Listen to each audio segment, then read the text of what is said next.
दिल्ली के एलजी साहब ने, जी हां दोस्तों, दिल्ली के एलजी साहब ने चलवाया ई रिक्शा पर बुलडोजर।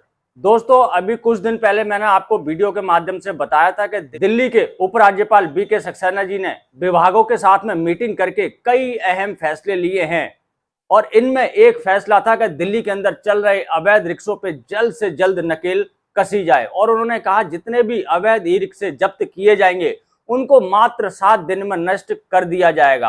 और जब फैसला एलजी साहब का हो और उस पर अमल ना हो, ऐसा हो नहीं सकता। आखिरकार जो जब्त ई रिक्शे थे जिनको बुराड़ी में खड़ा किया गया था उन पर बुलडोजर चलवा दिया गया है। और दोस्तों मैं बता दूं, बुलडोजर चलवाकर उनको बिल्कुल पिचकाने का मकसद क्या है वो आगे मैं आपको बताने वाला हूं। तो अगर आप एक ई रिक्शा चालक हैं और आपके साथ में इस प्रकार की कोई कार्यवाही ना हो तो आप इस वीडियो को पूरा एंड तक जरूर देखें। और चैनल पर अगर आप पहली बार आए हैं तो चैनल को सब्सक्राइब करके बेल आइकन जरूर ऑन कर लें। और अगर आप हमें फेसबुक पे देख रहे हैं तो हमारे फेसबुक पेज को भी फॉलो जरूर कर लें, क्योंकि दोस्तों हमारे चैनल पर हमेशा ट्रांसपोर्ट से जुड़ी, आरटीओ से जुड़ी और ट्रैफिक डिपार्टमेंट से जुड़ी समस्त प्रकार की जानकारी सही और सटीक टाइम पर मिलती है। तो चलिए दोस्तों वीडियो शुरू करते हैं और आपको बताते हैं कि आखिरकार एलजी साहब ने इन ई रिक्शाओं पर बुलडोजर क्यों चलवाया। पहले आप कुछ तस्वीरें देखिए। ये जो आपकी स्क्रीन पर तस्वीरें चल रही हैं ये बुराड़ी स्थित जहाँ पे ये पिट बनाई गई थी, जहाँ पे जो जब्त किए गए वाहन खड़े करते हैं वहां की ये तस्वीरें हैं। और यहाँ पे आप देख सकते हैं जो भी जेसीबी है वो इन सभी ई रिक्शाओं को बिल्कुल पिचका रही है, यानी कि क्रश कर रही है, स्क्रैप कर रही है।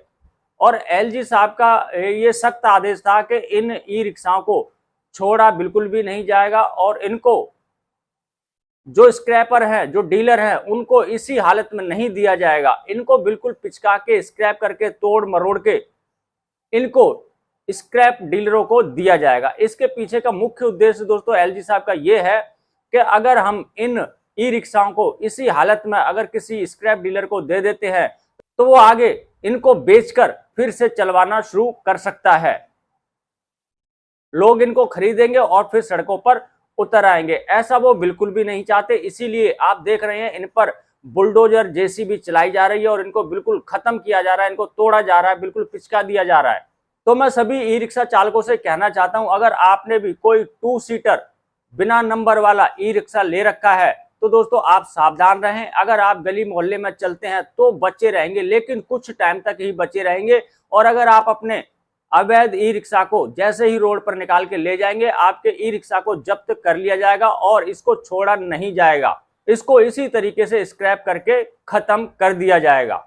तो मैं हमेशा आप सभी से कहता आया हूं, थोड़े से लालच के चक्कर में आप इस प्रकार का बिना नंबर प्लेट वाला अवैध ई रिक्शा कभी भी ना खरीदें। अगर आपको ई रिक्शा चलाना ही है तो आप नंबर प्लेट वाला ई रिक्शा चलाएं और जो कानूनी प्रक्रिया है उसका पालन करते हुए इस ई रिक्शा को चलाएं, जिससे आप पर किसी भी प्रकार की कोई कार्यवाही ना हो सके, क्योंकि एलजी साहब इस समय ताबड़तोड़ फैसले ले रहे हैं। तो बस दोस्तों यही थी मेरी छोटी सी जानकारी। आशा करता हूं कि आपको अच्छी लगी होगी। अगर अच्छी लगी हो तो लाइक कर देना, चैनल को सब्सक्राइब करना मत भूलना। दोस्तों मिलेंगे किसी और जानकारी से भरपूर वीडियो में, तब तक के लिए जय हिंद, जय भारत।